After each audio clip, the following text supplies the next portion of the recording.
ಹಾಗೆ ಸುಮಾರು 3 ವರ್ಷಗಳ ಹಿಂದೆ ಈ ಕಟ್ಟಡದ ಕೆಲಸ ಶುರುವಾಯಿತು. ನೀವೆಲ್ಲ ನೋಡಿದ್ರಿ, ಕೋವಿಡ್ ಸಂದರ್ಭದಲ್ಲಿ ನಮ್ಮ ಈಗಿನ ಎಕ್ಸಿಸ್ಟಿಂಗ್ TMFI ಆಸ್ಪತ್ರೆಯಲ್ಲಿ ಹಲವಾರು ರೀತಿಯಲ್ಲಿ ನಮಗೆ ಅದನ್ನು ಮ್ಯಾನೇಜ್ ಮಾಡಲಿಕ್ಕೆ ತುಂಬ ಅಡ್ವಾಂಟೇಜಸ್ ಇತ್ತು. ಆ ಹಳೆ ಬಿಲ್ಡಿಂಗ್ ಆದರೂ ಸಹ ಕೋವಿಡ್ ಸಮಯಕ್ಕೆ ನಮಗೆ ಒಳಗಿನ ಮ್ಯಾನೇಜ್ಮೆಂಟ್ಗೆ ತುಂಬ ಸಹಾಯ ಇತ್ತು. ಆದರೆ ಮುಂದೆ ಈಗಿಗೂ ಅದು ಸರಿಯೇ ಇದೆ, ಆದರೆ ಮುಂದೆ ಇನ್ನು 5 ವರ್ಷ 10 ವರ್ಷ ಮುಂದೆ ಹೋದ ಹಾಗೆ ಅಲ್ಲಿ ಏನು ಎಕ್ಸ್ಪ್ಯಾನ್ಷನ್ ಮಾಡಲಿಕ್ಕೆ ನಮಗೆ ಸಾಧ್ಯವಾಗೋದಿಲ್ಲ. ಹಾಗೂ ನಮ್ಮ ಏನು ಸರ್ವಿಸಸ್ ನಾವಲ್ಲಿ ಕೊಡಬೇಕಂತ ನಮ್ಮ ಮನಸ್ಸಿನಲ್ಲಿದೆ, ಯೂನಿವರ್ಸಿಟಿಯ ಒಂದು ಪ್ಲ್ಯಾನ್ನಲ್ಲಿದೆ, ಅದನ್ನು ಮಾಡಲಿಕ್ಕೆ ಅಲ್ಲಿ ಜಾಗ ಹಾಗೂ ಸೌಕರ್ಯ ಅಷ್ಟು ಒಳ್ಳೆಯದಾಗಿ ಕಾಣದೇ ಇರುವಂಥ ಸಂದರ್ಭ ಇದ್ದದರಿಂದ 3 ವರ್ಷದ ಹಿಂದೆ ನಮ್ಮ ಯೂನಿವರ್ಸಿಟಿ ಮ್ಯಾನೇಜ್ಮೆಂಟ್ನವರು ಒಂದು ಡಿಸಿಷನ್ ತೆಗೆದುಕೊಂಡರು. ಉಡುಪಿಗೆ ಒಂದು TMFI ಆಸ್ಪತ್ರೆ ಇನ್ನೂ ಸುಸಜ್ಜಿತವಾಗಿ ಆಗಬೇಕು ಅಂತ ಹೇಳಿ. ಅದರಿಂದಾಗಿ ಆಗ ಕೈ ಹಾಕಿದಂಥ ಕೆಲಸ ಕಳೆದ ವರ್ಷದ 2025ರ ಕೊನೆಯಲ್ಲಿ ಈ ಕಟ್ಟಡ ಮುಗಿತು. ಕಟ್ಟಡ ಮುಗಿದ ಮೇಲೆ ಒಳಗಿನ ಹಲವಾರು ಕೆಲಸಗಳು ಎಲ್ಲ ಕಂಪ್ಲೀಟ್ ಆಗಿ ಈಗ ಇದು ಒಂದು ಸಿದ್ಧವಾಗಿ ಇದೆ. ಸೊ ನಾವು ಜೂನ್ 1ರಿಂದ ಇಲ್ಲಿ ಕಾರ್ಯ ಶುರು ಮಾಡಬೇಕಂತ ಅಂದ್ಕೊಂಡಿದ್ದೀವಿ. ಆದರೆ ಅದಕ್ಕೆ ಒಂದು ವಿನೂತನ ಪ್ರಯತ್ನ, ನಾಳೆಯಿಂದ 3 ದಿನ ಓಪನ್ ಹೌಸ್ ಅಂತ ಹೇಳ್ತೀವಿ. ಓಪನ್ ಹೌಸ್ ಅಂದರೆ ಸಾರ್ವಜನಿಕರು ಬಂದು ಆಸ್ಪತ್ರೆ ಕಟ್ಟಡವನ್ನು ನೋಡಿ ಹೋಗ್ಬೋದು. ಸಾಮಾನ್ಯವಾಗಿ ಏನಾಗುತ್ತೆ, ಯಾವಾಗಲೂ ಹೇಳೋದು ಯಾರಿಗೆ ರೋಗ ಇದೆ ಅವ್ರು ಮಾತ್ರ ಆಸ್ಪತ್ರೆಗೆ ಬನ್ನಿ ಅಂತ ಹೇಳೋದೊಂದು. ಈಗ ನಾವೆಲ್ಲರೂ ಆಸ್ಪತ್ರೆಗೆ ಮತ್ತೆ ಬನ್ನಿ ಅಂತ ಹೇಳಲಿಕ್ಕಲ್ಲ, ಜಸ್ಟ್ ಒಂದು ಆಸ್ಪತ್ರೆ ಕಟ್ಟಡ ಹೇಗಿದೆ, ಫೆಸಿಲಿಟಿ ಹೇಗಿದೆ. ಕೆಲವೊಮ್ಮೆ ಎಲ್ರಿಗೂ ಒಂದು ಯೋಚನೆ ಇರುತ್ತೆ, ಅಯ್ಯೋ ಸುಮ್ಮನೆ ಆಸ್ಪತ್ರೆಗೆ ಹೋಗಬೇಕಾ, ಅಲ್ಲಿ ಬೇರೆ ರೋಗಿಗಳಿರ್ತಾರೆ, ಅವರಿಂದ ನಮಗೇನೋ ತೊಂದರೆ ಬರುತ್ತೆ, ಇದೆಲ್ಲ ಮನಸ್ಸಲ್ಲಿ ಸಾಮಾನ್ಯವಾಗಿ ಇರುವಂಥದ್ದು. ಅಂಥ ಒಂದು ಕಸಿವಿಸಿಯನ್ನು ಹೋಗಲಾಡಿಸಲಿಕ್ಕೆ ಯಾವ ರೋಗಿ ಇಲ್ಲಿ ಟ್ರೀಟ್ಮೆಂಟ್ ಶುರುವಾಗೋ ಮೊದಲು ಕಟ್ಟಡ ಸಿದ್ಧವಾಗಿದೆ, ಫೆಸಿಲಿಟೀಸ್ ಎಲ್ಲ ರೆಡಿಯಾಗಿದೆ, ರೂಮ್ಗಳು ರೆಡಿಯಾಗಿದೆ, OPD ರೆಡಿಯಾಗಿದೆ, ನಾವಿನ್ನೂ ಇಲ್ಲಿಗೆ ಶಿಫ್ಟ್ ಆಗಿಲ್ಲ. ಅಂಥ ಸಂದರ್ಭದಲ್ಲಿ ಸಮಯ ಇರೋದರಿಂದ ಸಾರ್ವಜನಿಕರಿಗೊಂದು ಈ ರೀತಿಯ ಅವಕಾಶವನ್ನು ಮಾಡಿಕೊಟ್ಟು ಅವರು ನೋಡಿದ ಹಾಗೆ ಆಗುತ್ತೆ ಹೇಳಿ ಒಂದು ಓಪನ್ ಹೌಸ್ ಅನ್ನೋ ಒಂದು ಕಾನ್ಸೆಪ್ಟನ್ನು ಮಾಡಿದ್ದೀವಿ. ನಾಳೆಯಿಂದ 3 ದಿನಕ್ಕಿದೆ. ಅದು ಎಲ್ರಿಗೂ ತಲುಪಬೇಕು. ಹಾಗೆ ಬರೀ ಅವರಷ್ಟೇ ಅಲ್ಲ, ಮಾಧ್ಯಮದ ಮಿತ್ರರು ಸಹ ಅದನ್ನು ನೋಡಬೇಕು, ಆಸ್ಪತ್ರೆಯಿಂದ ನೋಡಬೇಕು. ಹಾಗೂ ಆ ಸಾರ್ವಜನಿಕ ವೀಕ್ಷಣೆಯ ಬಗ್ಗೆ ನಾವೇನು ಒಂದು ಕಾರ್ಯಸಿದ್ಧತೆ ಮಾಡ್ಕೊಂಡಿದ್ದೀವಿ, ಅದು ಜನರಿಗೆ ತಲುಪಬೇಕು ಅನ್ನೋ ಒಂದು ಥಾಟ್ ಪ್ರಾಸೆಸ್ಸಿಂದ ನಿಮ್ಮೆಲ್ರಿಗೂ ಈ ದಿನ ಇಲ್ಲಿ ಬರಲಿಕ್ಕೆ ಅಂತ ರಿಕ್ವೆಸ್ಟ್ ಮಾಡಿದ್ವಿ. ಬಹಳ ಧನ್ಯವಾದಗಳು, ನೀವೆಲ್ಲರೂ ಇಲ್ಲಿ ಬಂದು ನಮ್ಮ ಜೊತೆ ಇದ್ದೀರಾ. ಈ ಆಸ್ಪತ್ರೆಯ ಬಿಲ್ಡಿಂಗ್ನ ಬಗ್ಗೆ ಹಾಗೂ ಕೆಲವು ಫೆಸಿಲಿಟೀಸ್ ಬಗ್ಗೆ ದೀಪಕ್ ಅವರು ಹೆಚ್ಚು ಮಾಹಿತಿಯನ್ನು ಈಗ ಕೊಡ್ತಾರೆ. ಅದಾದ ನಂತರ ಏನೇ ಪ್ರಶ್ನೆ ಉತ್ತರಗಳಿದ್ದು ನಾವು ತೆಗೆದುಕೊಳ್ತೇವೆ. ಧನ್ಯವಾದ.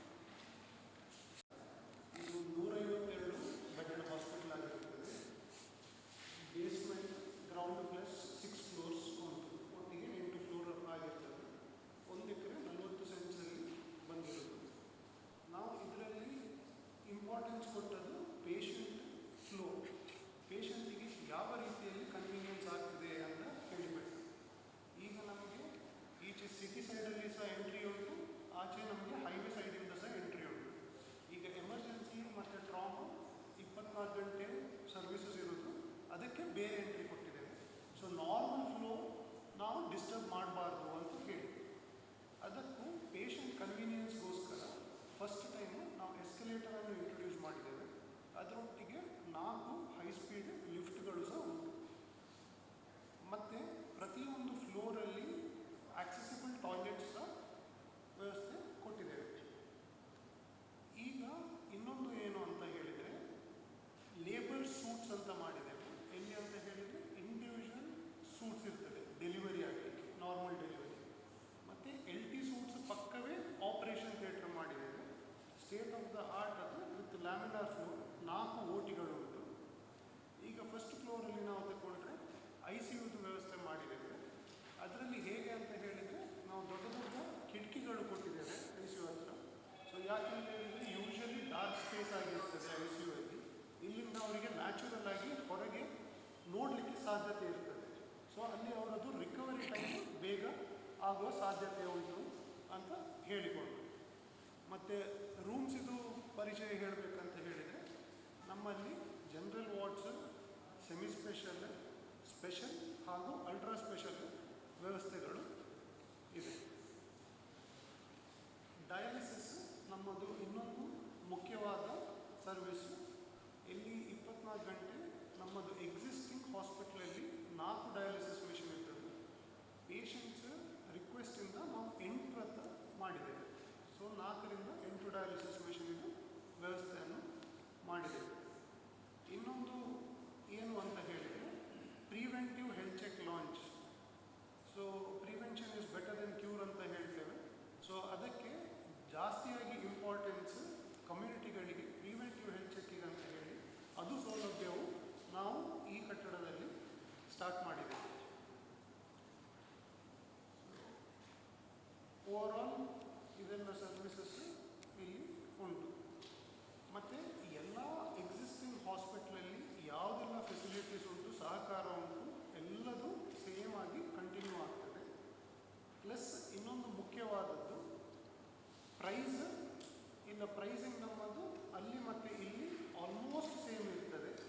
ಕೆಲವು ಕಡೆಯಲ್ಲಿ ಒಂದು 200-300 ರೂಪಾಯಿ ಅಂಥದ್ದು ಜಾಸ್ತಿ ಆಗಿರ್ಬೋದು ಬೆಡ್ ಚಾರ್ಜಸಲ್ಲಿ, ರೂಮ್ ರೆಂಟಲ್ಲಿ. ಅದು ಬಿಟ್ಟು ಎಲ್ಲದೂ ಪ್ರೈಸಸ್ ಸೇಮ್ ಆಗ್ತದೆ.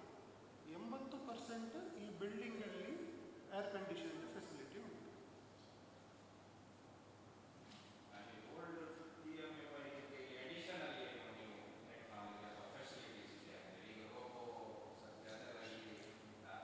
ಹೌದು, ಅದರಲ್ಲಿ ಸರ್ ಒಂದು ಏನು ಅಂತ ಹೇಳಿದರೆ OT. ಅದಕ್ಕೆ ಲ್ಯಾಮಿನಾರ್ ಫ್ಲೋ OT ಅಂತ ಹೇಳ್ತೇವೆ. ಇಲ್ಲಿ ಇನ್ಫೆಕ್ಷನ್ ಎಲ್ಲ ರಿಡಕ್ಷನಿಗೆ ಚಾನ್ಸಸ್ ಉಂಟು. ಅದು ಮತ್ತು ನಾವು ಟೂರ್ ಕೊಡ್ತೇವೆ ಒಂದ್ಸಲ, ಆಗ ನೋಡಬೇಕಾದ್ರೆ ಗೊತ್ತಾಗ್ತದೆ. ಒಂದು ಅದು ಮುಂಚಿದ ಹಾಸ್ಪಿಟ್ಲಿಗೆ ಕಂಪೇರ್ ಮಾಡಿದ್ದೆ. ಇನ್ನೊಂದು ನಿಮ್ಮದು ಎಂಟೈರ್ ಡಿಸೈನ್ ಪ್ರತಿಯೊಂದು ಫ್ಲೋರಲ್ಲೂ ನಿಮಗೆ ಪೇಷಂಟ್ ಫ್ಲೋಯಿಗೆ ಕನ್ವೀನಿಯೆಂಟ್ ಆಗುವ ಹಾಗೆ ಮಾಡಿದ್ದೇವೆ. ಇನ್ನೊಂದು ಏನಂತ ಹೇಳಿದಾಗೆ ಒಂದು ಎಸ್ಕಲೇಟರ್ ಮತ್ತು 4 ಲಿಫ್ಟ್ಗಳು ಉಂಟು. ಸೊ ವೆಯ್ಟಿಂಗ್ ಟೈಮ್ ರಿಡಕ್ಷನ್ ಆಗಬೇಕು ಅಂತ ಹೇಳಿಕೊಂಡು ಈವನ್ OPD 40 OPD ಕ್ಯಾಬಿನ್ ನಾವು ಮಾಡಿದ್ದೇವೆ ಎಂಟೈರ್ ಹಾಸ್ಪಿಟ್ಲಲ್ಲಿ. ಸೊ ಇನಫ್ ಫೆಸಿಲಿಟಿ ಉಂಟು ವೆಯ್ಟಿಂಗ್ ರೀತಿಯ ಸಹ ಅಂತ ಹೇಳಿ. ಇನ್ನೊಂದು ಪ್ರಿವೆಂಟಿವ್ ಹೆಲ್ತ್ ಚೆಕ್ ಲಾಂಚ್. ಅದು ನಮ್ಮಲ್ಲಿ ಇತ್ತು, ಆದರೆ ಕೂತ್ಕೊಳ್ಳಿಕ್ಕೆ ಅದರದ್ದು ಸ್ಥಳ ಇರಲಿಲ್ಲ. ಇಲ್ಲಿ ಬೇರೆ ಸ್ಥಳ ಈಗ ನಾವು ನಿರ್ಮಾಣ ಮಾಡಿದ್ದೇವೆ. ನೀವು ಸ್ಪೆಸಿಫಿಕ್ ಆಗಿ ರೋಬೋಟಿಕ್ ಸರ್ಜರಿ ಬಗ್ಗೆ ಕೇಳಿದ್ರಿ. ಖಂಡಿತ ಇಲ್ಲಿ ರೋಬೋಟಿಕ್ ಸರ್ಜರಿಯ ಫೆಸಿಲಿಟಿ ಈಗ ತಕ್ಷಣಕ್ಕೆ ಇರುವುದಿಲ್ಲ ಸರ್, ಬನ್ನಿ. ಆದರೆ ಮುಂದೆ ಈಗಿರುವ OTಗಳಲ್ಲಿ ರೋಬೋಟಿಕ್ ಸರ್ಜರಿ ಮಾಡುವಂಥ ಸಾಧ್ಯತೆ ಇದೆ. ಅದು ಕಂಪ್ಯಾಟಿಬಲ್ ಇರುತ್ತೆ. ಮುಂದೆ ಅದು ಬರಬಹುದು. ಈಗ ಇದನ್ನು ನಾವು ಸೂಪರ್ ಸ್ಪೆಷಾಲಿಟಿ ಹಾಸ್ಪಿಟಲ್ ಅನ್ನೋ ರೀತಿಯಲ್ಲಿ ಮಾಡಿಲ್ಲ. ಇದು ಮೊದಲು ಈಗಿನ ನಮ್ಮ TMFI ಆಸ್ಪತ್ರೆ ಹೇಗಿತ್ತು, ಫೆಸಿಲಿಟೀಸು ಹೆಚ್ಚಾಗಿ ಅಂದರೆ ನಾನು ಡಿಪಾರ್ಟ್ಮೆಂಟು ಹಾಗೂ ಸ್ಪೆಷಾಲಿಟಿಗಳಲ್ಲಿ ಹೆಚ್ಚು ಕಡಿಮೆ ಹಾಗೇ ಇದೆ. ಆದರೆ ವ್ಯತ್ಯಾಸ ಏನು ಹೇಳಿದರೆ ಇಲ್ಲಿ ಇನ್ನೂ ಕನ್ವೀನಿಯನ್ಸ್ ಅಂತ ಹೇಳ್ತೀವಿ, ಸೌಕರ್ಯಗಳು ಜಾಸ್ತಿ ಇದೆ. ಮತ್ತು ದೀಪಕ್ ಕಾಕ ಹೇಳಿದಾಗೆ ಕನ್ವೀನಿಯನ್ಸ್ ಅಂದರೆ ನಾವೇನು ಮಾಡ್ತೇವೆ, ಕೆಲವರು ವೀಲ್ ಚೇರ್ನಲ್ಲಿ ಬರ್ತಾರೆ. ಈಗ ನಮ್ಮ ಎಕ್ಸಿಸ್ಟಿಂಗ್ ಹಾಸ್ಪಿಟಲಲ್ಲಿ ಹಾಗೂ ಹಲವಾರು ಹಳೆ ಬಿಲ್ಡಿಂಗ್ಗಳಲ್ಲಿ, ಉಡುಪಿಯಲ್ಲಿ ಇರ್ಬೋದು, ಬೇರೆ ಊರುಗಳಲ್ಲಿರ್ಬೋದು, ಸಾಮಾನ್ಯವಾಗಿ ಈ ಆಕ್ಸೆಸಿಬಿಲಿಟಿ ಅನ್ನೋದು ಬಹಳ ಕಡಿಮೆ ಇಂಪಾರ್ಟೆನ್ಸ್ ಕೊಟ್ಟಿರ್ತಾರೆ. ನಮ್ಮ ಆಸ್ಪತ್ರೆಯಲ್ಲೂ ಹಾಗೇ ಇತ್ತು ಇದುವರೆಗೆ. ಅನ್ಫಾರ್ಚುನೇಟ್ಲಿ ಯಾರಾದರೂ ವೀಲ್ ಚೇರ್ಲಿ ಬಂದರೆ ಅವ್ರಿಗೆ ಟಾಯ್ಲೆಟ್ ಹೋಗಬೇಕಂದ್ರೆ ಟಾಯ್ಲೆಟ್ ಡೋರ್ವರೆಗೆ ವೀಲ್ ಚೇರ್ ಹೋಗುತ್ತೆ ಹೊರತು ಒಳಗೆ ಹೋಗಲಿಕ್ಕೆ ಸಾಧ್ಯವಿರಲಿಲ್ಲ. ಈಗ ನಮ್ಮದು ಆಕ್ಸೆಸಿಬಲ್ ಟಾಯ್ಲೆಟ್ ಅಂತ ಪ್ರತಿ ಫ್ಲೋರ್ಲಿದೆ. And this entire building wheel chair friendly ಅದು ಸಹ ಇದೆ. ಸೊ ಬಂದವ್ರಿಗೆ ಎಲ್ಲಿ ಹೋಗಲಿಕ್ಕೂ ಆಗುತ್ತೆ. ಮತ್ತು ಈಗ ಸಾಮಾನ್ಯವಾಗಿ ಏನಾಗುತ್ತೆ, ಆಸ್ಪತ್ರೆಗಳಲ್ಲಿ ಒಬ್ಬರನ್ನು ಒಂದು ಬೆಡ್ಡಿಂದ ಇನ್ನೊಂದು ಬೆಡ್ಗೆ ಶಿಫ್ಟ್ ಮಾಡಬೇಕು ಅಂತ ಸಂದರ್ಭ ಆಗಾಗ ಬರುತ್ತೆ. ವಾರ್ಡಿಂದ OTಗೆ, ವಾರ್ಡಿಂದ ICUಗೆ, ICUಯಿಂದ ವಾರ್ಡ್ಗೆಲ್ಲ ಹೋಗುವಾಗ ಸಾಮಾನ್ಯವಾಗಿ ಅವರ ಪಕ್ಕದಲ್ಲೊಂದು ಟ್ರಾಲಿ ತೊಗೊಂಡು ಹೋಗೋದು, ಪೇಷಂಟನ್ನು ಎತ್ತಿ ಟ್ರಾಲಿಗೆ ಇಡೋದು, ಮತ್ತೆ ಅಲ್ಲಿ ಹೋಗಿ ಮತ್ತೆ ಎತ್ತಿರಬೇಕಂತಿರುತ್ತೆ. ಆದರೆ ಇಲ್ಲಿ ಹೇಗೆ ಇದೆ ಹೇಳಿದರೆ, ಲಿಫ್ಟೆಲ್ಲ ದೀಪಕ್ ಹೇಳಿದಾಗೆ ಒಂದು ಹೈ ಸ್ಪೀಡ್ ಅನ್ನೋದು ಒಂದು point, but importantly wide ಡೋರ್ಗಳಿದೆ.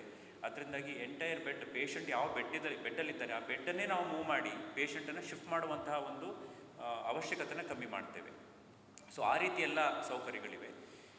More importantly ICU ಬಗ್ಗೆ ಹೇಳಬೇಕು ಹೇಳಿದ್ರೆ, ನಮ್ಮಲ್ಲಿ ಅಲ್ಲಿ 8 ಬೆಡ್ಡಿನ ICU ಇತ್ತು, ಇಲ್ಲಿ 11 ಬೆಡ್ಡಿನ ICU ಇದೆ. ಆ್ಯಂಡ್ ಅದಕ್ಕಿಂತ ಮುಖ್ಯವಾಗಿ 2 ಐಸೋಲೇಷನ್ ICU ಅಂತಿದೆ. ಸಾಮಾನ್ಯವಾಗಿ ತುಂಬ ಈ ಸಾಂಕ್ರಾಮಿಕ ರೋಗಗಳಿರುವಂತಹ ರೋಗಿಗಳಿಗೆ ICU ವ್ಯವಸ್ಥೆ ಬೇಕಾದರೆ, ಈಗ ಉದಾಹರಣೆಗೆ ಯಾರಿಗೂ ಚಿಕನ್ ಪಾಕ್ಸ್ ಇದೆ ಅಂತ ಇಟ್ಕೊಳ್ಳಿ ಉದಾಹರಣೆಗೆ, ಅಥವಾ ಈವನ್ ಕೋವಿಡ್ ಸಂದರ್ಭದಲ್ಲಿ, ಈಗ ಕೋವಿಡ್ ಇಲ್ಲದಿದ್ದರೂ ಯಾರಿಗೂ ಇನ್ಫ್ಲುಯೆನ್ಸಾ ಆಯಿತು H1N1 ಅಂಥವ್ರಿಗೆ ಸಾಮಾನ್ಯವಾಗಿ ಏನು ಮಾಡ್ತೇವೆ, ICUಗಳಲ್ಲಿ ಸಾಮಾನ್ಯ ICUನಲ್ಲೇ ಇಟ್ಟು ಟ್ರೀಟ್ಮೆಂಟ್ ಆಗ್ತದೆ. ಬಿಕಾಸ್ ಸಿಂಗಲ್ ICU ಅಂತ ಇರೋದಿಲ್ಲ ಎಲ್ಲ ಆಸ್ಪತ್ರೆಗಳಲ್ಲಿ.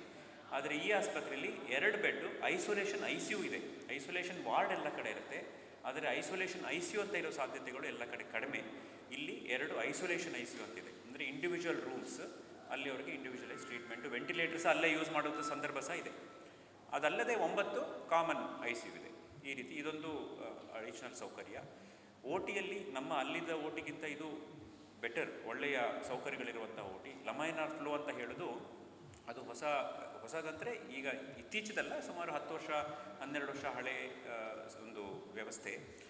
ಆದರೆ ಅದರಲ್ಲಿ ಏನಾಗುತ್ತೆ ಹೇಳಿದರೆ, ಒಂದು OTಯಲ್ಲಿ ಆಗ್ತಿರುವಾಗ ಸಾಮಾನ್ಯವಾಗಿ ಈಗ ಉದಾಹರಣೆಗೆ ಒಂದು ನೀ ರಿಪ್ಲೇಸ್ಮೆಂಟ್ ಸರ್ಜರಿ ಅಂತ ಅಂದ್ಕೊಂಡ್ರೆ, ಜಾಯಿಂಟನ್ನು ಓಪನ್ ಮಾಡಿದಾಗ ಅದು ಎನ್ವೈರನ್ಮೆಂಟಿಗೆ ಓಪನ್ ಆಗಿರುತ್ತೆ. ಸೊ ಅಲ್ಲಿ ಗಾಳಿಯಲ್ಲಿ ಏನಾದರೂ ಬ್ಯಾಕ್ಟೀರಿಯಾ ಇದ್ದರೆ ಅದು ಆ ಜಾಯಿಂಟ್ ಒಳಗೆ ಹೋಗಬಹುದು.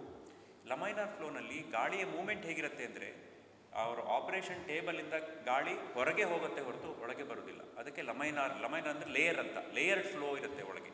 ಅದರಿಂದ ಆಪರೇಷನ್ ಆಗುವಾಗ ಯಾವ ವಸ್ತು ಸಹ ಆಪರೇಷನ್ ಟೇಬಲ್ ಎಲ್ಲಿ ಪೇಷಂಟ್ ಇದ್ದಾರೆ ಅವರಿಂದ ಗಾಳಿ ಹೊರಗೆ ಹೋಗುತ್ತೆ ಹೊರತು ಅವರ ಕಡೆಗೆ ಬರೋದಿಲ್ಲ. ಹೊರಗೆ ಬರುವಂಥ ಗಾಳಿ ಸ್ಟರೈಲ್ ಗಾಳಿ. ಈ ರೀತಿಯಾಗಿ ಇನ್ಫೆಕ್ಷನ್ ಆಗುವ ಸಾಧ್ಯತೆಗಳು ಬಹಳ ಕಡಿಮೆ. ಈ ರೀತಿಯ ಸೌಕರ್ಯಗಳನ್ನೆಲ್ಲ ಬಹಳ ಯೋಚನೆ ಮಾಡಿ ಈ ಆಸ್ಪತ್ರೆಯಲ್ಲಿ ಮಾಡಿದ್ದೀವಿ. ಆದರೆ ನೀವು ಕೇಳಿದಾಗೆ ಇಲ್ಲಿ ನೀವು ಆಂಜಿಯೋಪ್ಲಾಸ್ಟಿ ಬಗ್ಗೆ ಕೇಳಬಹುದು, ಮತ್ತು ರೋಬೋಟಿಕ್ ಕೇಳಿದಾಗೆ ಕ್ಯಾಥ್ಲ್ಯಾಬ್ ಇನ್ನೂ ಇಲ್ಲ. ಮುಂದಿನ ಪ್ಲ್ಯಾನ್ನಲ್ಲಿದೆ, ಮುಂದಿನ 2-3 ವರ್ಷದ ಒಳಗೆ ಕ್ಯಾಥ್ಲ್ಯಾಬ್ ಹಾಕುವಂಥ ಒಂದು ಮಾತುಕತೆ ಸಹ ಆಗಿದೆ. ಅದಕ್ಕೆ ಜಾಗ ಸಹ ನೋಡಿಟ್ಟಿದ್ದೇವೆ. ಆದರೆ ಈಗ ತಕ್ಷಣಕ್ಕೆ ಇರೋದಿಲ್ಲ. ಅಲ್ಲಿ ಇಲ್ಲದ ಇನ್ನೊಂದು ಇಲ್ಲಿ ಮುಂದೆ ಬರುವಂಥದ್ದು ಬಹಳ ಬೇಗ ಅಂತಂದರೆ MRI. ಅಲ್ಲಿ ನಮ್ಮ ಈಗಿನ ಎಕ್ಸಿಸ್ಟಿಂಗ್ ಆಸ್ಪತ್ರೆಯಲ್ಲಿ MRI ಇರಲಿಲ್ಲ. ಇಲ್ಲಿ MRIಗಿಂತ ಒಂದು ರೂಮ್ ಎಲ್ಲ ರೆಡಿ ಇದೆ. ಆದರೆ 1-1.5 ವರ್ಷದ ಒಳಗೆ ಆ ಫೆಸಿಲಿಟೀಸ್ ಆ್ಯಡ್ ಆಗುತ್ತೆ. ಅದಕ್ಕೆ ಜಾಗ ಮತ್ತು ಕಂಪ್ಲೀಟ್ ವ್ಯವಸ್ಥೆಯನ್ನು ಮಾಡಿಟ್ಟಿದ್ದೇವೆ. 30 ಮತ್ತು 31ನೇ ತಾರೀಕಿನಲ್ಲಿ ನಾವು ಶಿಫ್ಟ್ ಮಾಡ್ತೇವೆ. ಜೂನ್ 1ರಿಂದ OPD ಸಹ ಇಲ್ಲೇ ಸ್ಟಾರ್ಟ್ ಆಗುತ್ತೆ. ಅದು ನಾವು ಜೂನ್ 1ರಿಂದ ಅಲ್ಲಿ ಏನೂ ಇರೋದಿಲ್ಲ, ಅಲ್ಲಿ ಕ್ಲೋಸ್ ಮಾಡ್ತೇವೆ. ಅಲ್ಲಿ ಎದುರಿಗೆ ಕ್ಲೋಸ್ ಮಾಡಿ ಆಸ್ಪತ್ರೆ ಶಿಫ್ಟ್ ಆಗಿದೆ ಅನ್ನೋ ಒಂದು ಬೋರ್ಡ್ ಇರುತ್ತೆ. ಈಗ ಆಲ್ರೆಡಿ ನಾವಿಲ್ಲಿ ಬರಲಿಕ್ಕೆ ಅಂತ ಸಿದ್ಧವಾಗಿ ಸುಮಾರು 6-8 ತಿಂಗಳಾಯಿತು. ನಾವಿಲ್ಲಿಗೆ ಬರ್ತೇವೆ ಅಂದ್ಕೊಂಡು ಕಾರಣಾಂತರಗಳಿಂದ ನಾನು ಹೇಳಿದಾಗೆ ಸ್ವಲ್ಪ ಡಿಲೇ ಆಯಿತು. ಅದು ಹೆಚ್ಚಾಗಿ ಕೆಲವು ಪರ್ಮಿಷನ್ಸು, ಲೈಸೆನ್ಸ್ಗಳು ಅದರಿಂದಾಗಿ ಸ್ವಲ್ಪ ಮುಂದೆ ಹೋಯಿತು. ಅದರಿಂದಾಗಿ ಇಲ್ಲಿ ಏನು ನಾವು ಹೆಚ್ಚುವರಿಕೆ ಮಾಡಬೇಕು ಅಂದ್ಕೊಂಡಿದ್ದೀವಿ, ಡಾಕ್ಟರ್ಸ್ ಇರ್ಬೋದು ಅಥವಾ ಸಿಬ್ಬಂದಿ ವರ್ಗದವ್ರು ಇರಬೇಕು, ಅದೆಲ್ಲದನ್ನು ನಾವು ಆಲ್ರೆಡಿ ಅಲ್ಲಿಯೇ ಹೆಚ್ಚು ಮಾಡ್ಕೊಂಡು ಬಿಟ್ಟಿದ್ದೀವಿ. ಸೊ ಈಗ ಈ ಜೂನ್ ಮತ್ತು ಇಲ್ಲಿಂದ ಜೂನ್ 1ರವರೆಗೆ ಏನೂ ಹೆಚ್ಚಾಗೋದಿಲ್ಲ. ಏನು ಹೆಚ್ಚಾಗಬೇಕಿತ್ತು ಅದನ್ನೆಲ್ಲ ಆಸ್ಪತ್ರೆಯಲ್ಲಿ ಆಲ್ರೆಡಿ ಮಾಡಿಬಿಟ್ಟಿದ್ದೇವೆ. ಸೊ ಅದರಿಂದಾಗಿ ಹಾಗೆಯೇ ಇಲ್ಲಿಗೆ ಶಿಫ್ಟ್ ಆಗುವ ಪ್ಲ್ಯಾನ್. ಹೌದು, ಅದು ಯೂನಿವರ್ಸಿಟಿಗೆ ಬಿಟ್ಟದ್ದು. ಅದು ಯೂನಿವರ್ಸಿಟಿಯ ಪ್ರಾಪರ್ಟಿ. ಅದರಿಂದಾಗಿ ಅದು ಯೂನಿವರ್ಸಿಟಿ ಯಾವ ರೀತಿ ಉಪಯೋಗಿಸ್ತಾರೆ ಅಂತ ಇನ್ನೂ ಅದು ನಡೀತಾ ಇದೆ. ಅದು ನೀವು ಹೇಳಿದಾಗೆ ಲಾ ಕಾಲೇಜು ಅದಕ್ಕೆ ಮೊದಲು ಹಾಸ್ಟೆಲ್ ಆಗಿತ್ತು. ಅದಕ್ಕೆ ಮೊದಲು ಅದು PU ಕಾಲೇಜ್ ಆಗಿತ್ತು ಅಂತ ಹೇಳ್ತಾರೆ. ಹೌದು, ಹೌದೌದು. ಅದಕ್ಕೆ ಸುಮಾರು ಲೋಕಲ್ ಜನರಿಗೆ ಖಂಡಿತ ಅದರ ಬಗ್ಗೆ ಅಟ್ಯಾಚ್ಮೆಂಟ್ ಇದೆ. ತುಂಬ ಜನ ಈಗ ಸಹ ಬಂದು ICUಲಿ ಅಡ್ಮಿಟ್ ಆದವ್ರನ್ನೂ ನೀವು ಕೆಲವೊಮ್ಮೆ ಅವರು ಸರಿಯಾಗಿದ್ದಾರೆ ಅಂತ ನೋಡಲಿಕ್ಕೆ ನೀವು ಎಲ್ಲಿದ್ದೀರಾ ಕೇಳಿದ್ರೆ ಲಾ ಕಾಲೇಜ್ ಅಂತ ಹೇಳ್ತಾರೆ. ಸೊ ಅಷ್ಟು ಅಟ್ಯಾಚ್ಮೆಂಟ್ ಇದೆ ಜನರಿಗೆ ಆ ಬಿಲ್ಡಿಂಗ್ ಜೊತೆ.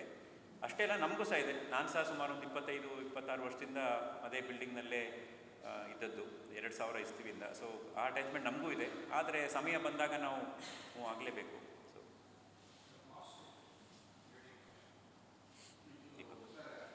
ಈಗ ನಮ್ಮದು ಎಂಥ ಪ್ರೈಸ್ ಉಂಟು ಎಕ್ಸಿಸ್ಟಿಂಗ್ ಹಾಸ್ಪಿಟ್ಲಲ್ಲಿ ಅದು ಸೇಮ್ ಕಂಟಿನ್ಯೂ ಆಗ್ತದೆ. ಯಾವುದೆಲ್ಲ ಸೌಲಭ್ಯಗಳಲ್ಲಿ ಉಂಟು ಅದು ಸೇಮ್ ಕಂಟಿನ್ಯೂ ಆಗ್ತದೆ. ಇಲ್ಲಿ ಕೆಲವು ಸ್ಪೆಷಲ್ ಅಲ್ಟ್ರಾ ಸ್ಪೆಷಲ್ ರೂಮಲ್ಲಿ AC ಅಂತ ಫಿಕ್ಸ್ ಮಾಡಿದ್ದೇವೆ. ಎಲ್ಲ ರೂಮಲ್ಲಿ ಸೆಂಟ್ರಲೈಸ್ AC ಆದ ಕಾರಣ ಆಗ ಹೇಳಿದಾಗೆ ಒಂದು 300-400 ರೂಪಾಯಿ ಜಾಸ್ತಿ ಇರ್ಬೋದು ರೂಮ್ ರೆಂಟಿಗೆ. ಅದು ಬಿಟ್ಟು ಬೇರೆ ಸದ್ಯಕ್ಕೆ ಯಾವುದೂ ಚಾರ್ಜಸ್ ಜಾಸ್ತಿ ಮಾಡುವ ಪ್ಲ್ಯಾನಲ್ಲಿ ಇಲ್ಲ. ಇನ್ಶೂರೆನ್ಸ್ ನಮ್ಮ ಹತ್ರ ಈಗ ಸಾಧಾರಣ 18 TPAಗಳು ಮತ್ತು ಇನ್ಶೂರೆನ್ಸ್ ಒಟ್ಟಿಗೆ ಟೈಮ್ ಉಂಟು. ಇನ್ನೊಂದು 6 ತಿಂಗಳೊಳಗೆ ನಾವು 35-40 TPA ಒಳಗೆ ಟೈಮ್ ಮಾಡಬೇಕಂತ ಉಂಟು. ನಾವೀಗ ಶಿಫ್ಟ್ ಆಗ್ತೇವೆ ಅಂತ ಹೇಳಿದ ಕಾರಣ ನಮಗೆ ಲೈಸೆನ್ಸ್ ಎಲ್ಲ ಅಪ್ಲೈ ಮಾಡಲಿಕ್ಕೆ. ಸೊ ಅದೆಲ್ಲ ಆದ ಕೂಡ ಒಂದು 35-40 ಇನ್ಶೂರೆನ್ಸ್ ಕಂಪನಿ ಟೈಪ್ ಆಗ್ತದೆ. ಇನ್ಕ್ಲೂಡಿಂಗ್ ಕೆಲವೆಲ್ಲ ಇಂಟರ್ನ್ಯಾಷನಲ್ ಸಹ ಕೇಳಿ ಬರ್ತಿದ್ದಾರೆ. ಅಂದರೆ ಲೋಕಲ್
ಇರುವಂಥದ್ದು. ಅಷ್ಟು ನಮಗೆ ಅಲ್ಲಿ ಸೌಲಭ್ಯ ಇದ್ದರೂ ಸಹ ಸ್ಟಾಫ್ ಸ್ವಲ್ಪ ಸಮಸ್ಯೆ ಇತ್ತು. ಇಲ್ಲಿ ಡೆಂಟಲ್ ಫೆಸಿಲಿಟಿ ಇರ್ತದೆ, 2 ಚೇರಿದ್ದು ಸೌಲಭ್ಯ ಉಂಟು. ಪೀಡಿಯಾಟ್ರಿಕ್ ಡೆಂಟಲು ಉಂಟು, ಆದರೆ ಕೆಲವು ಸ್ಪೆಷಲೈಸ್ಡ್ ಸರ್ವಿಸಸ್ಸಿಗೆ ಎಕ್ಸ್ಪರ್ಟೀಸ್ ಬೇಕಾಗ್ತದೆ, ಅದಕ್ಕೆ ಮಣಿಪಾಲಿಗೆ ಕಳಿಸ್ತದೆ ಕೆಲವು ಸಲ.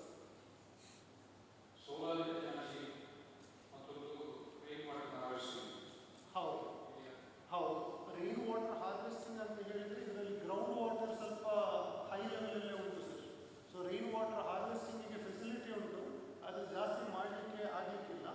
ಸೋಲಾರ್ 140 kV ಹಾಕಿದ್ದೇವೆ. ಸೋಲಾರ್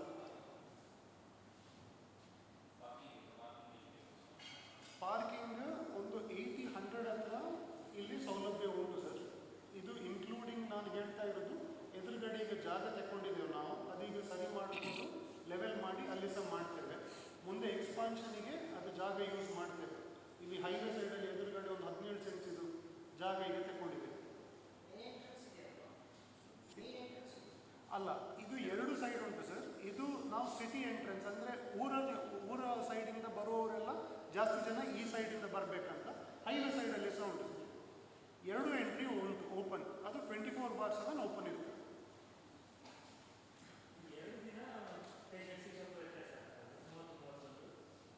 ಹೌದು ಹೌದು, ಐಡಿಯಾ ಏನಂತ ಹೇಳಿದರೆ 30ರವರೆಗೆ ಅದು ಹೇಗೆ ಫಂಕ್ಷನ್ ಆಗ್ತದೆ ಅದು ಇರ್ತದೆ. 31ಕ್ಕೆ ಸ್ವಲ್ಪ ಓವರ್ಲ್ಯಾಪ್ ಆಗ್ತದೆ, ಇಲ್ಲಿ ಸೇರ್ಬೋದು ಅಲ್ಲಿ ಸೇರ್ಬೋದು. ಸೊ ಸ್ಟೇಬಲ್ ಪೇಷಂಟನ್ನು ಇನಿಷಿಯಲಿ ನಾವಿಲ್ಲಿ ಶಿಫ್ಟ್ ಮಾಡಿ, ಕ್ರಿಟಿಕಲ್ ಇದು ಲಾಸ್ಟ್ ಅಂತ ಹೇಳಿ ನಾವು ಎಡಿಷ್ನಲ್ ಸಪೋರ್ಟ್ ತಗೊಳ್ತೇವೆ. ನರ್ಸಸ್, ಹೌಸ್ ಕೀಪಿಂಗ್ ಎಲ್ಲ ನಮಗೆ ಬೇಕಾಗ್ಬೋದು. ಸೊ ಇದು ಪ್ಲ್ಯಾನ್ ನಮ್ಮದು, 31ಕ್ಕೆ ಜಾಸ್ತಿಯಾಗಿ ಶಿಫ್ಟ್ ಆಗುವಂಥದ್ದು ಅಂತ ಹೇಳಿ. ಒಂದು 30% ಇಲ್ಲಿ ಆಲ್ರೆಡಿ ಶಿಫ್ಟ್ ಆಗಿದೆ. ಅಂದರೆ ನಾವು ಮಾಡರ್ನ್ ಟೆಕ್ನಾಲಜಿ ಪ್ರಕಾರ ಏನೆಲ್ಲ ಬೇಕು ಸೌಲಭ್ಯ ನಮಗೆ, ನಾವು ಅದನ್ನು ಇನ್ಸ್ಟಾಲ್ ಮಾಡ್ಕೊಂಡಿದ್ದೀವಿ. ಎಂಪ್ಲಾಯೀಸ್ ಮತ್ತು ಅಲ್ಲಿಯ ಯಾರು ಅಫಿಷಿಯಲ್ಸ್ ಇದ್ದಾರೆ ಅವರು ಸಹ ಬಂದು ನೋಡ್ಕೊಂಡು ಹೋಗ್ಲಿಕ್ಕೆ ನಾವು ಇನ್ವಿಟೇಷನ್ಸ್ನ ಕಳಿಸ್ತಾ ಇದ್ದೀವಿ. ಆ್ಯಂಡ್ ಆಗ ಹೇಳಿದಾಗೆ ಸಾಮಾನ್ಯವಾಗಿ ಆಸ್ಪತ್ರೆ ಅಂದರೆ ಹುಷಾರಿಲ್ಲದಿದ್ದಾಗ ಮಾತ್ರ ಹೋಗುವಂಥ ಒಂದು ಕಟ್ಟಡ ಅಂತ ಸಾಮಾನ್ಯವಾಗಿದ್ದರೂ ಸಹ ನಾವಿಲ್ಲಿ ಈ ಪ್ರಿವೆಂಟಿವ್ ಹೆಲ್ತ್ ಚೆಕಪ್ ಅನ್ನುವಂಥ ಒಂದು ಕಾನ್ಸೆಪ್ಟನ್ನು ಸ್ವಲ್ಪ ಇನ್ನೂ ಇಂಪ್ರೂವೈಸ್ ಮಾಡಿದ್ದೀವಿ. ನೀವು ಮತ್ತೆ ನೋಡ್ಬೋದು, OPD ಪಕ್ಕದಲ್ಲಿ ಫಸ್ಟ್ ಫ್ಲೋರ್ನಲ್ಲೇ ಅಲ್ಲಿ ಅದಕ್ಕೆ ಕನ್ಸಲ್ಟೇಷನ್ ರೂಮೇ ಬೇರೆ ಇದೆ. ಆದರೆ ಅಫ್ಕೋರ್ಸ್ ಅವರಿಗೆ ಹಾರ್ಟಿದು ಚೆಕ್ ಆಗಬೇಕು, ಬೇರೆ ECG ಮಾಡಬೇಕಂದಾಗ ಅದು ಆ ಪರ್ಟಿಕ್ಯುಲರ್ ಡಿಪಾರ್ಟ್ಮೆಂಟ್ಗೆ ಹೋದರೂ ಫೈನಲ್ ಕನ್ಸಲ್ಟೇಷನ್ ಮತ್ತು ಅವ್ರಿಗೆ ಕಾಯುವ ಜಾಗ ಎಲ್ಲ ಬೇರೆ ಇದೆ. ಸೊ ಅದೊಂದು ನಾವು ಹೆಚ್ಚು ಇಂಪಾರ್ಟೆನ್ಸ್ ಕೊಡ್ತಾ ಇದ್ದೀವಿ. ಪ್ರಿವೆಂಟಿವ್ ಹೆಲ್ತ್ ಚೆಕ್ ಬಗ್ಗೆ ಸಾಮಾನ್ಯ ಹಲವಾರು ತಪ್ಪು ಕಲ್ಪನೆಗಳುಂಟು. ಕೆಲವರು ಹೇಳ್ತಾರೆ, ನನಗೇನು ತೊಂದರೆ ಇದ್ದರೆ ಯಾಕೆ ಚೆಕ್ ಮಾಡ್ಕೊಳ್ಬೇಕು, ಈ ರೀತಿ ಎಲ್ಲ ಯೋಚನೆಗಳು ಹಲವಾರು ಈ ಸಾಮಾಜಿಕ ಮಾಧ್ಯಮಗಳಲ್ಲಿ ಬರುವಂಥ ಕೆಲವು ವಿಚಾರಗಳಿದೆ. ಖಂಡಿತ ನಾವು ಇದು ಈ ಒಂದು ಸಂದರ್ಭವನ್ನು ಉಪಯೋಗಿಸ್ಕೊಂಡು ಏನು ಹೇಳಬೇಕು ಹೇಳಿದರೆ, ಪ್ರಿವೆಂಟಿವ್ ಹೆಲ್ತ್ ಚೆಕ್ ಅನ್ನೋದು ಬಹಳ ಮುಖ್ಯವಾದಂಥ ಒಂದು ಆರೋಗ್ಯನ ಮೇಂಟೈನ್ ಮಾಡಲಿಕ್ಕೆ ಬೇಕಾದಂಥ ಒಂದು ಕಾರ್ಯ. ಯಾಕಂದರೆ ಹಲವಾರು ಬಾರಿ ಏನೂ ತೊಂದರೆ ಇಲ್ಲದೆ ನಮಗೆ ಒಳಗೆ ಅಂದರೆ ಕಾಣಿಸ್ಕೊಳ್ಳದೆ ಇರುವಂಥ ಸಂದರ್ಭಗಳನ್ನ ತುಂಬ ನೋಡ್ತೇವೆ. ಹಲವಾರು ಜನಗಳು ಸಿಂಪಲ್, ನಿಮಗೆ ಕೇಳಿದರೆ ನಂಬಲಿಕ್ಕೆ ಅಸಾಧ್ಯ ಅನ್ನಿಸ್ಬೋದು. ಒಂದು ಈಗ ಬ್ಲಡ್ ಶುಗರ್ ಚೆಕ್ ಮಾಡೋದು ಎಷ್ಟು ಸುಲಭ, ಆದರೂ ಸಹ ಹಲವಾರು ಜನರು ಅವರಿಗೆ ಡಯಾಬಿಟಿಸು ಸುಮಾರು ವರ್ಷಗಳಿಂದ ಇದ್ದು ಸಹ ಅದನ್ನು ಯಾವತ್ತೂ ಚೆಕ್ ಮಾಡದೆ ಈಗ ಸಹ ದೊಡ್ಡ ದೊಡ್ಡ ಕಾಂಪ್ಲಿಕೇಶನ್ ಆಗಿ ಡೈರೆಕ್ಟ್ ಬಂದು ಈಗ ಡಯಾಬಿಟಿಸ್ ಅಂತ ಗೊತ್ತಾಗುವಂಥ ಸಂದರ್ಭ ಈಗಿನ 2026ರಲ್ಲಿ ಸಹ ಆಗ್ತಾಯಿದೆ. ಅದು ಬಹಳ ದುರದೃಷ್ಟಕರ. ಸೊ ಅದು ನಾನು ಕೊಟ್ಟ ಉದಾಹರಣೆ ಸಿಂಪಲ್ ಇರ್ಬೋದು. ಆ ರೀತಿ ಹಲವಾರು ಬೇರೆ ಬೇರೆ ತೊಂದರೆಗಳು, ಕಿಡ್ನಿಯ ತೊಂದರೆಗಳು, ಲಿವರ್ನ ತೊಂದರೆಗಳು ನಾವು ತುಂಬ ಜನರಿಗೆ ಅಡ್ವಾನ್ಸ್ ಸ್ಟೇಜಲ್ಲಿ ನಮ್ಮಲ್ಲಿ ಬರೋದು ನಾವು ನೋಡ್ತೇವೆ. ಸೊ ಅದರಿಂದಾಗಿ ಅದನ್ನು ನಾವು ಹೈಲೈಟ್ ಮಾಡಲಿಕ್ಕೆ ಸಹ ಇಷ್ಟಪಡ್ತೇವೆ. That preventive health check is important. ಅದಕ್ಕೆ ಜನರು ಭಯಪಟ್ಕೊಳ್ಳದೆ 1 ವರ್ಷ 2 ವರ್ಷಕ್ಕೊಮ್ಮೆ ಮಾಡ್ಕೊಳ್ಳೋದು ಯಾವತ್ತೂ ಒಳ್ಳೆಯದು. ನಾವು ಇಲ್ಲಿಯೇ ಅಂತಲ್ಲ, ಜನರಲಿ ಆಸ್ ಎ ಕಾನ್ಸೆಪ್ಟ್ ನಾವು ಹೇಳ್ತಾ ಇದ್ದೀವಿ ಅಷ್ಟೇ. ಅದಕ್ಕೆ ನಮ್ಮಲ್ಲಿ ಸಹ ವ್ಯವಸ್ಥೆ ಇದೆ ಅಂತ ಒಂದು ತೋರಿಸ್ಕೊಡ್ತಾ ಇದ್ದೀವಿ ಅಷ್ಟೇ.